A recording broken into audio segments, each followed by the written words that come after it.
হ্যাঁ লিঞ্জা, তুমি অনেক ভালো মেয়ে।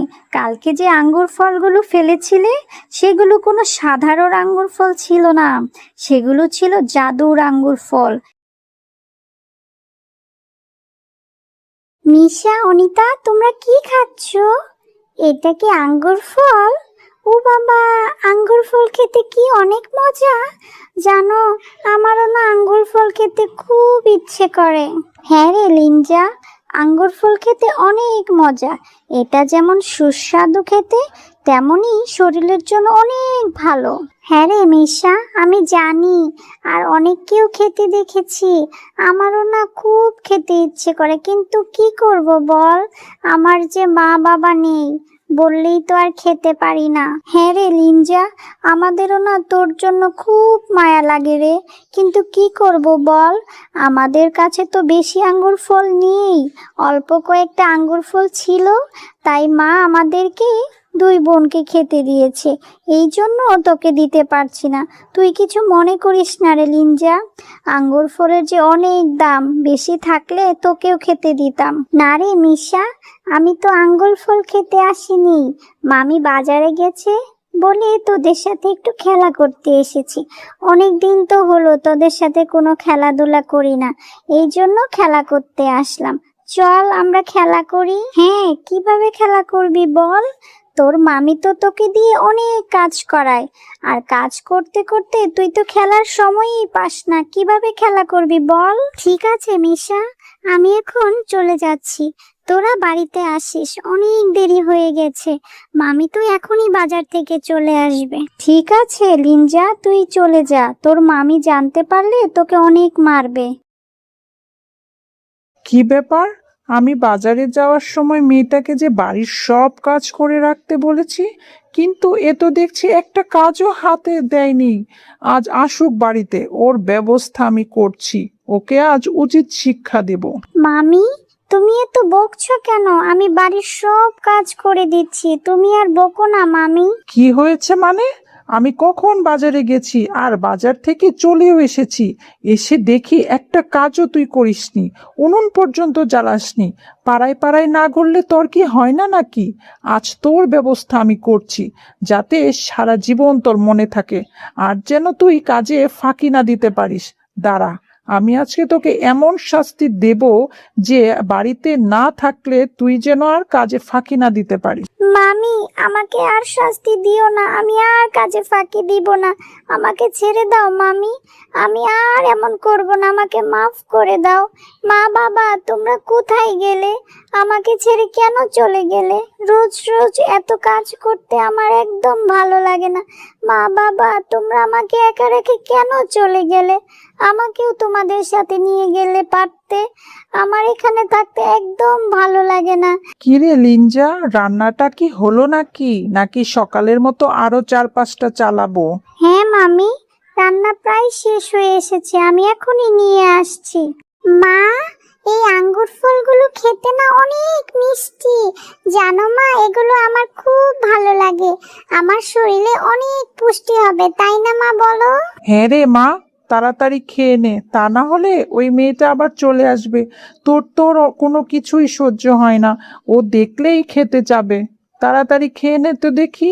বাঁধন বোন, তুই আঙ্গুর ফল খাচ্ছিস? মামি, তুমি বাঁধনকে আঙ্গুর ফল কিনে দিছো, আমাকেও একটু বাঁধনের মতো আঙ্গুর ফল দেবে? আমি না কোনোদিন আঙ্গুর ফল খাইনি, শুধু একটুখানি খেয়ে দেখবো কেমন খেতে। দেখছিস, মাত্রই বললাম উনি এসে হাজির। কেন রে, তোর জন্য কি আমি আমার মেয়েটার পছন্দের কোনো কিছুই খেতে দিতে পারবো না নাকি? সব কিছুতেই তোকে আবার দিতে হবে নাকি? যা তো এখান থেকে। তুই সব সময় শুধু আমার মেয়েটার সাথে হিংসা করিস। আমার মেয়েটা এমনিতেই অসুস্থ, ডাক্তার বলেছে ওকে আঙ্গুর ফল খাওয়াতে, এই জন্যই তো এত দাম থাকা সত্ত্বেও ওকে আঙ্গুর ফল এনে দিয়েছি। যা তো এখান থেকে, গিয়ে পুকুর থেকে পানি নিয়ে আয়। ঠিক আছে মামি, আমাকে আঙ্গুর ফল দিতে হবে না, আমি পুকুর থেকে পানি আনতে যাচ্ছি।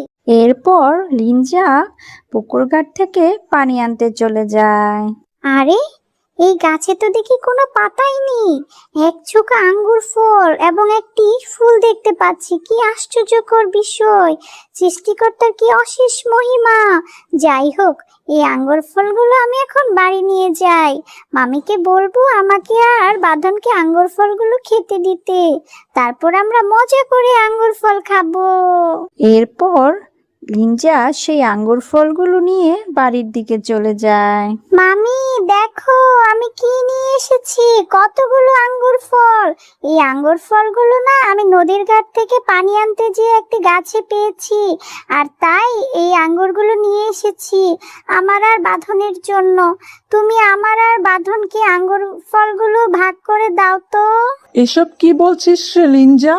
কোন জঙ্গল থেকে তুই এই জংলি ফল নিয়ে এসেছিস আর আমার মেয়েকে খেতে দিতে বলছিস? তুই এই ফলগুলোর মধ্যে নিশ্চয়ই বিষ মিশিয়ে এনেছিস, তাই না রে? আর না হয় জাদু করে এনেছিস।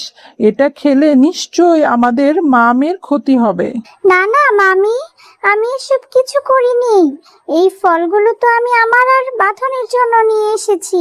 এই ফলটি তো বাঁধন আর একা খাবে না, আমিও তো খাবো। ক্ষতি হলে তো আমাদের দুজনেরই হবে, বাঁধনের তো একা হবে না, তাই না? এত সব কিছু জানি না বাপু, তোর খেতে ইচ্ছে হয়েছে তুই খা। আর শোন, দূরে কোথাও যেয়ে খাবি, আমার বাড়িতে বসে এইসব বিষাক্ত ফল খাওয়া যাবে না। নিশ্চয়ই এই ফলটা আমার বাড়ির জন্য অশোভনীয়। তুই দূরে কোথাও যেয়ে খা তো। আমার বাড়িতে বসে এসব তুই একদম খেতে পারবি না। এই ফলের জন্য আমার মেয়ের অনেক বড় ক্ষতি হতে পারে। আচ্ছা মামি, কাউকেই খেতে হবে না। এই ফলগুলো আমি এক্ষুনি ফেলে দিচ্ছি। এখন তো আমি এই ফলগুলো খেতেই পারবো না। মামি আমাকে কত কিছু বললো, আমি কেন বাঁধনের ক্ষতি করতে চাইবো? ও তো আমার ছোট বোন। হে সৃষ্টিকর্তা, তুমি আমার কপালে এত কষ্ট কেন রেখেছো? বাবা মা, তোমরা আমাকে ছেড়ে কোথায় চলে গেলে? আমার এখন একদম ভালো লাগে না। আমার না এখন তোমাদের কাছে আসতে খুব ইচ্ছে করছে। এই ফলগুলো আমি খাবোই না, এটাকে আমি পানিতে ফেলে দিব।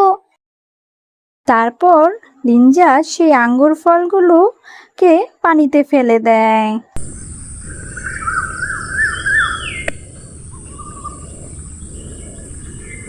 মামি তাড়াতাড়ি এদিকে এসো, এসে দেখো আমাদের পুকুরে কতগুলো আঙ্গুর ফলের গাছ হয়েছে। আঙ্গুর ফলের গাছে কতগুলো আঙ্গুর ফল ধরে আছে। হ্যাঁ রে লিঞ্জা, এ যে দেখি অবাক করা বিষয়। এটা কিভাবে হলো?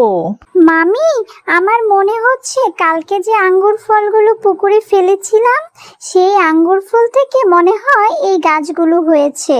হ্যাঁ লিঞ্জা, তুমি অনেক ভালো মেয়ে। কালকে যে আঙ্গুর ফলগুলো ফেলেছিলে সেগুলো কোনো সাধারণ আঙ্গুর ফল ছিল না, সেগুলো ছিল জাদুর আঙ্গুর ফল। এই জন্য এতগুলো আঙ্গুর ফলের গাছ হয়েছে। এখন থেকে এইসব আঙ্গুর ফল তোমার, তুমি যত ইচ্ছা আঙ্গুর ফল খেতে পারবে। আর শিয়ালিনী, তুমি লিঞ্জার উপর অনেক অত্যাচার করেছো, এবার থেকে আমরা তোমাকে শাস্তি দেব। আর যদি তুমি লিঞ্জাকে তোমার নিজের সন্তানের মতো করে ভালোবাসো, তাহলে তোমাকে আমরা এর পুরস্কার দেব। তুমি তখনও এই গাছের ফল যত ইচ্ছে খেতে পারবে এবং বিক্রিও করতে পারবে। এই গাছের ফল বিক্রি করে তোমার সংসারের কোনো অভাব থাকবে না।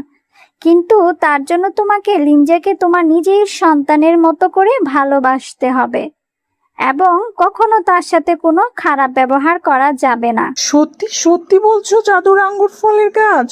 তবে ঠিক আছে, আমি আর লিঞ্জার সাথে কখনো খারাপ ব্যবহার করব না, ওকে অত্যাচারও করব না।